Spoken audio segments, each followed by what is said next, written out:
தமிழ் உள்ளங்கள் அனைவருக்கும் இனிய வணக்கம். இது உங்கள் தமிழ் ஸ்டோர் சேனல். இன்றைக்கான வீடியோவில் மெயினாக நீட் எக்ஸாம் எழுத போகிற மாணவர்கள் மிக முக்கியமாக கவனிக்க வேண்டிய விஷயம் இருக்குது. ஸோ இது பார்த்தீங்கன்னா ஏஎன்ஐ அப்படின்ற ஒரு நியூஸ் பேப்பர் நியூஸ் சேனல்ஸில் மிக முக்கியமான ஒரு அப்டேட்டை பற்றி சொல்லியிருக்காங்க நீட் தொடர்பாக. ஸோ அதுதான் என்ன அப்படின்றது நம்ம சொல்ல போகிறோம். இது அஃபிஷியலாக நமக்கு இது வரைக்கும் வரல. பட் இருந்தாலும் நீங்கள் தெரிஞ்சுக்க வேண்டிய விஷயம், சேஞ்சஸ் அப்படின்றது நீட் எக்ஸாமில் இந்த வருடம் வருவதற்கான வாய்ப்புகள் இருக்குது.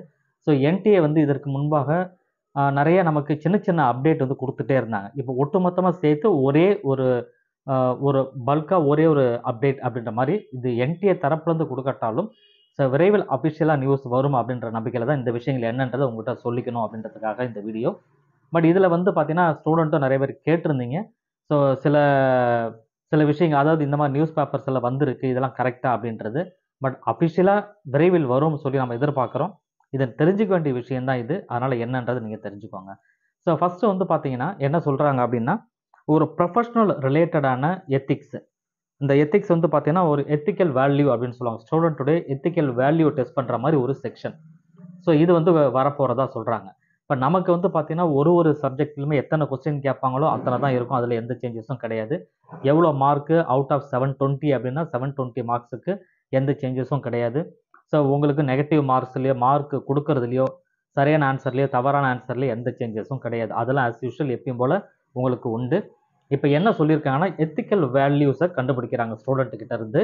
அதற்கு உண்டான ஒரு டெஸ்ட்டு, இந்த மாதிரி விஷயங்கள் மட்டும் அதுக்கு தனி செக்ஷனாக கொண்டு வராங்க.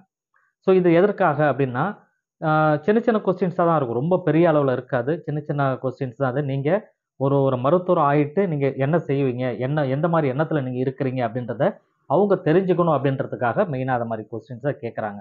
சின்ன சின்ன விஷயங்களாக தான் இருக்கும். ஒரு ட்ரீட்மெண்ட் நீங்கள் பண்ணுறீங்கன்னா இவங்களுக்கு எந்த மாதிரி ட்ரீட்மெண்ட் பண்ணுவீங்க, இந்த மாதிரி ஏஜில் இருக்க குரூப்பாக, இந்த மாதிரி குறிப்பிட்ட ஒரு ஏஜில் வராங்க அப்படின்னு சொன்னால் அவங்களுக்கு எந்த மாதிரி ட்ரீட்மெண்ட் இருக்கும், எந்த மாதிரிலாம் நீங்கள் பண்ணுவீங்க, எந்த மாதிரிலாம் சோஷியல் வெல்ஃபேர் பண்ணுவீங்க, இந்த மாதிரி ஏதாவது சில சின்ன சிம்பிளான சில கொஸ்டின்ஸு உங்களுடைய வேல்யூவை தெரிஞ்சுக்கிற மாதிரியான சில கேள்விகள் இடம்பெறதுக்கு உண்டான வாய்ப்புகள் உண்டு.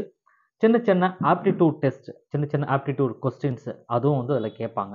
ஸோ இதுதான் பார்த்தீங்கன்னா ஒரு நியூ செக்ஷனாக இன்ட்ரொடியூஸ் பண்ண போகிறதா சொல்லப்பட்டிருக்கு இந்த வருடத்திற்கு 2024 வரப்போகிற நீட் எக்ஸாமுக்கு.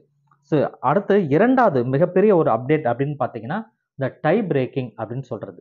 இந்த டை பிரேக்கிங் அப்படின்றது என்னென்னா, ஸோ இதற்கு முன்பாக நமக்கு பார்த்தீங்கன்னா பயாலஜி, கெமிஸ்ட்ரி, ஃபிசிக்ஸ் அப்படின்ற ஒரு பேட்டர்ன் இருந்தது. அதாவது இந்த டை பிரேக்கிங் அப்படின்னா சில மாணவர்கள், பெரும்பாலான மாணவர்கள் ஒரே மாதிரியான மதிப்பெண் எடுத்திருப்பாங்க. ரேங்கிங் பார்த்தீங்கன்னா ஒரே மாதிரியான ரேங்க் எடுத்துட்டாங்கன்னு சொன்னால் அந்த ஒரே மாதிரியான ரேங்க் எடுத்தவங்களுக்கு எதை வச்சு அவங்க ஃபஸ்ட்டு செகண்டுன்னு சொல்லி பிரிக்கணும் அப்படின்னு பார்த்தீங்கன்னா இந்த டை பிரேக்கிங் மெத்தட் தான் கொண்டு வருவாங்க.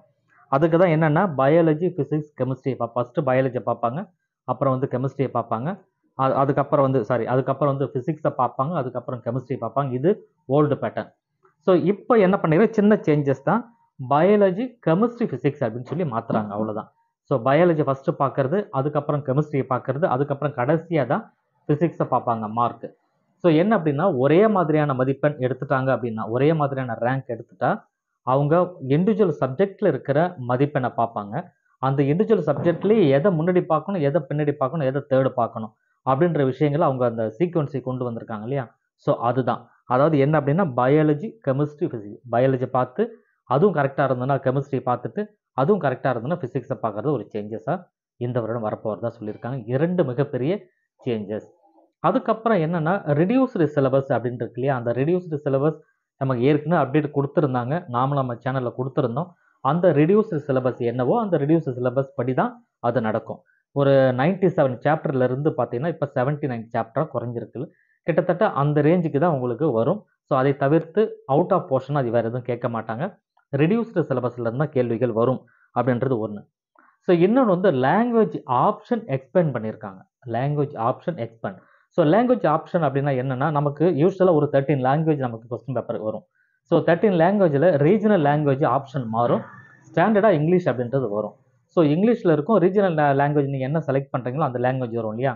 அது கூட இப்போ அடிஷ்னலாக லாங்குவேஜ் ஆட் பண்ண போகிறதா சொல்லியிருக்காங்க. ஸோ அது ஒரு அப்டேட். ஸோ இது பெரும்பாலும் அந்த ரீஜனல் லாங்குவேஜில் எழுதுறவங்களுக்கு தான் அது பெருசாக ஒரு ஹெல்ப்பாக அவங்களுக்கு கண்டிப்பாக இருக்கும்னு சொல்லி நினைக்கிறேன். ஸோ இதுதான் மெயினான அப்டேட். மற்றபடி இன்னொரு அப்டேட் உங்களுக்கு தெரிஞ்ச விஷயம் தான், அது நம்ம ஏற்கனவே சொன்னது தான். என்னென்னா நான் biology students can apply NEET அப்படின்றது. ஸோ நான் biology student can apply NEET அப்படின்னா பயாலஜி இல்லாத மாணவர்களும் வந்து நீட் எக்ஸாம் எழுதுறது அப்படின்றது. ஸோ பயாலஜி மெயின் சப்ஜெக்ட், அது இல்லாமல் எப்படி நீட் எழுத முடியும் அப்படின்னா, இதற்கு வந்து நீங்கள் +1 +2ல ஏற்கனவே படிக்கும் பொழுது நீங்கள் பயாலஜி சப்ஜெக்டை எடுக்காமல் இருக்கிற ஸ்டூடெண்ட்டாக இருக்கிற பட்சத்தில் திரும்ப நீங்கள் என்ன பண்ணணும், திரும்ப ஒரு பயாலஜி வந்து எந்த போர்டில் நீங்கள் படிச்சீங்களோ அதே போர்டில் பயாலஜியை மட்டும் தனியாக ஒரு சப்ஜெக்டை எழுதி அதில் நீங்கள் பாஸ் பண்ணி வந்துட்டிங்கன்னா அதுக்கப்புறம் அதை வச்சு நீங்கள் நீட் எக்ஸாமுக்கு அப்ளை பண்ணலான்ற ஒரு விஷயம். ஸோ இதுதான், அதுவும் வந்து எப்பயும் போல் உண்டு உங்களுக்கு, அதில் எந்த மாற்றமும் கிடையாது. ஸோ இதுதான் வந்து அப்டேட்டாக அவங்க சொல்கிறாங்க, சேஞ்சஸாக சொல்கிறாங்க. ஸோ மற்றபடி ஒன்றும் இல்லை. இது வந்து இந்த நியூஸ் பேப்பரில் வந்த விஷயங்களை தான் நம்ம ஷேர் பண்ணிகிட்டு இருக்கோம். ஸ்க்ரீன்ஷாட்லேயே நான் கொடுத்துட்ருப்பேன், நீங்கள் பார்த்துருப்பீங்க. ஸோ இந்த விஷயங்கள் மட்டும்தான். ஸோ இதை தவிர்த்து அஃபிஷியலாக என்டிஏ என்ன சொல்கிறாங்க, ரெண்டாவது என்எம்சி என்ன சொல்கிறாங்க அப்படின்னு பார்த்துக்கிட்டு அதற்கு தகுந்த மாதிரி திரும்ப அடுத்த அப்டேட் நான் உங்களுக்கு கொடுக்குறேன். தொடர்ச்சியாக சேனலில் வாட்ச் பண்ணுங்கள். தேங்க்யூ ஃபார் வாட்சிங்.